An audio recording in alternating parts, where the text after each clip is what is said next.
please explain why or why not. No, I do not think it should be involved in taking over private companies, and that's why I voted against the bank bailouts and against the auto bailout.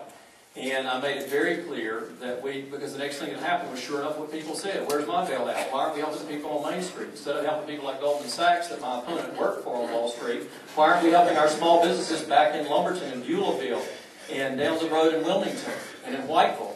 And so that's where I have focused my efforts. And that's why I told you earlier that the National Federation of Independent Businesses recognized that because of my 100% voting record to help small business to get government out of the way, to lessen tax regulation. We passed the Small Business Tax Relief Act just 3 or 4 weeks ago that I supported. My record is clear that I support local and small business. The other thing we got to do is make sure that we return our manufacturing base here and support private industry and get rid of these trade agreements like my opponent has said he supports, and like the tax breaks that he supports for companies that are shipping our jobs overseas, to make sure we make it in America, that we increase our manufacturing base, that we get rid of those types of tariffs that are hurting our own industrial base.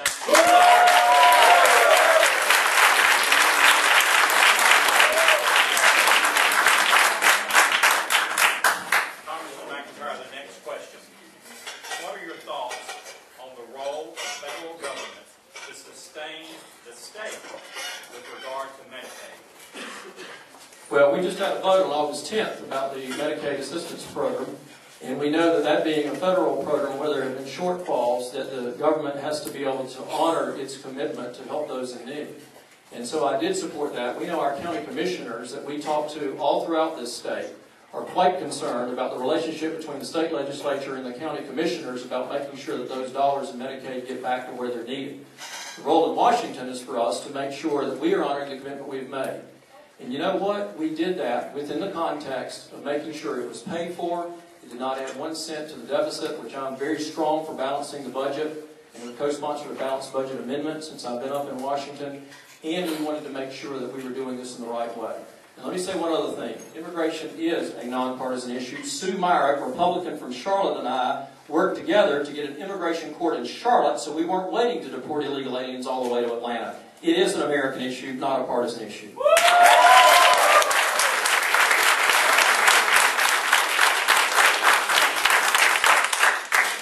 the question. What are your thoughts of the role of the federal government to sustain the state with regard to Medicaid?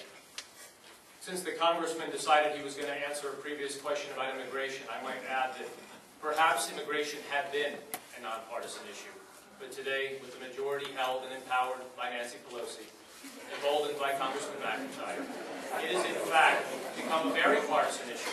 Because, ladies and gentlemen, we have a majority in the Congress right now that is not interested in immigration from any other perspective than enabling 10 million illegals to get on the rolls.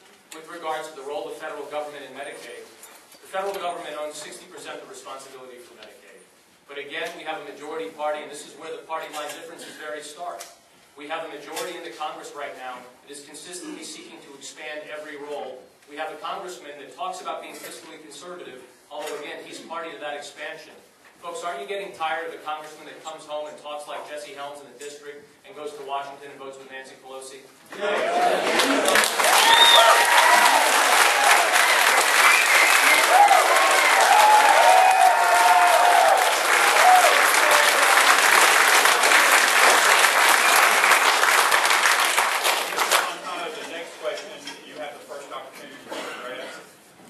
Research shows that small class size is one of the most effective ways to increase student achievement. School systems across the nation are using limited stimulus funds to save teaching positions in already crowded classrooms. What do you think can be done not only to save jobs, but also to reduce class size? I recognize that class size is an important dimension to learning, but I will also tell you that in the last 20 or 30 years, we've thrown, and in fact we've increased spending in the Department of Education almost fourfold, and yet the quality of education in the United States has deteriorated from being in the top 5 to about 24th in the world. How is that, as we increasingly throw more money at that problem? One of the reasons, unfortunately, is that the teachers' unions have worked very hard to hijack the party in the process, and we consistently see spending and dollars thrown at a problem without actually providing real solutions. Most recently, the congressman was called back to Washington by Nancy Pelosi to vote on a $26 billion spending bill. That bill was supposed to save 646 jobs. Folks, that bill didn't save any jobs. We called every school district in the congressional district. That was an estimate based on the teachers' union of how many jobs it might create. And that's part of the problem, is that we all feel strongly about education, but a majority in Congress right now is trying to use that as an issue and hold our children hostage for more money for their unions. Thank you.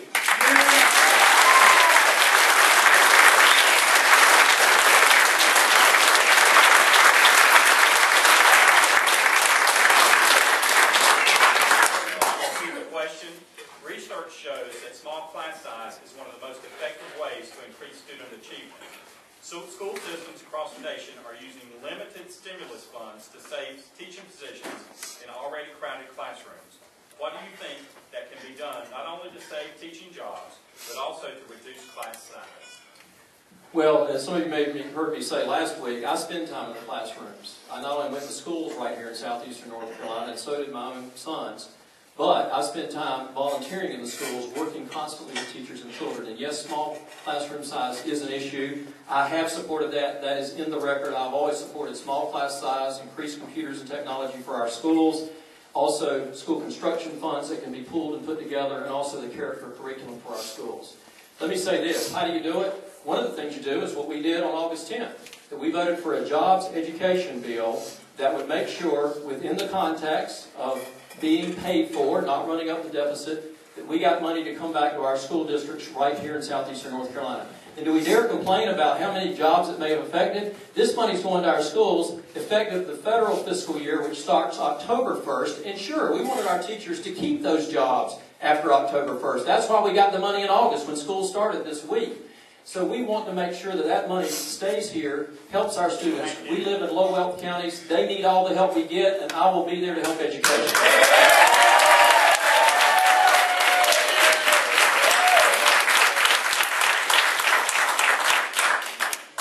Congressman, the next question you'll have the first opportunity to address. What kind of revisions would you like to see made in the No Child Left Behind Act? Well, this is something, again, that is not a partisan issue, because I've had plenty of Republican and Democratic school board members come and talk to me about this back at home, when I've been in the school districts and in the schools, like I said, and also when they come up to Washington for their national meetings. No Child Left Behind has been a great disappointment. It was something that both George Bush and Ted Kennedy supported. So it shows you how the original intent, like so many other government programs run amok that need to be corrected, has not done like it should.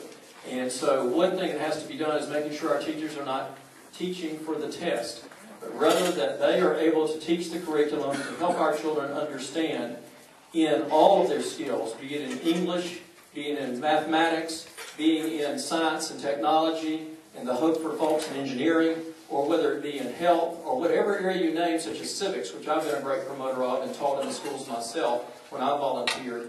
We've got to make sure that our teachers have that liberty and that opportunity, like we're hoping this Race to the Top program will get, which, by the way, I do support. Aren't you glad we got that money to come home and come to our school district? We've got to help the teachers so they're not teaching for the test.